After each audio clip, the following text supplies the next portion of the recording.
نمادی از قلم در مقابل اندیشه‌اش ناتوان و اجازه نوشتن به خود نخواهد داد. و واژه ها توان سخن گفتن ندارند.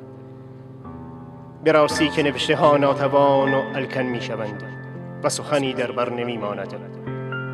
رهبری که اندیشه‌اش انقلابی بود از آتش سرخ، دست یاریگری بود که ترکه بیداد ظلم را بر تن زحمتکشان و ستمدیدگان شکست.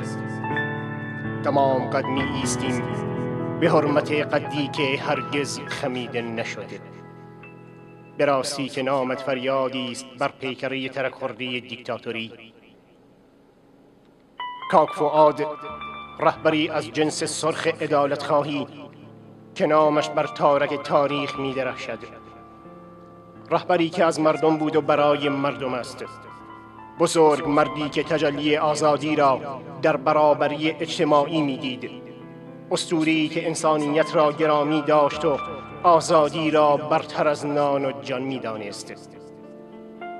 تفکرش در جغرافیای زمان و مکان محصور نمی شود و معیار و معنای همه چیز را در کرامت انسانی می دید. سمبولی که اندیشه‌اش به بلندای تمامی تاریخ و به وسعت تمام روزهای زندگی است.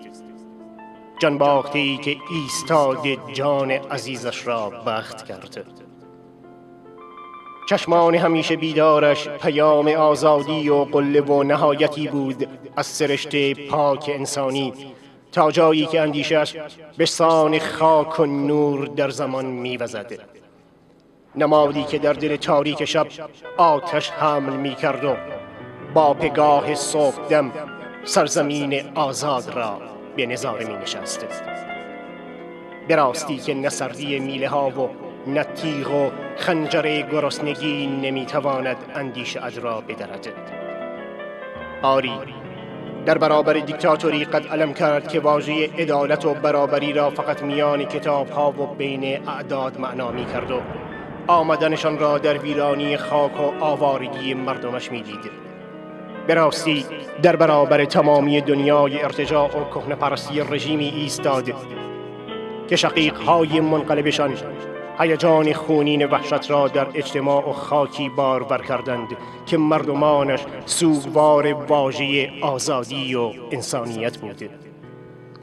در برابر کهنه پرستانی ایستاد که از سنگ دین و مذهب پیکره‌ای ساختند بهر پرستش، اما غافل که سنگ سخت در دست سنگ تراش پلکانی می شود از جنس تفکر و اندیشه فؤاد کرستان، که مظلومان و زحمتکشان تا جایی بالا روند که نسیم آزادی را استشمام و بانگ آزادی را بشنوند، آتش بپا کنند و بسوزانند هرچه را که در باور ظلم و ظالم است و طوفانی شوند برای پارگی زنجیرهای بیداد و شکستن میله های جبرشان. آری، 9 شهریور 58 مردی از تبار خورشید جسمش را به خاک کردستان و جانش را به آزادی تقدیم کرد. ساده زندگی کرد اما ساده گذر نکرد. نمادی که با مرمی گلوله های داغ داماد خاک شد. اما بدانند نام کاک فؤاد بر سینه زخمی کوچه های کردستان حک شده است.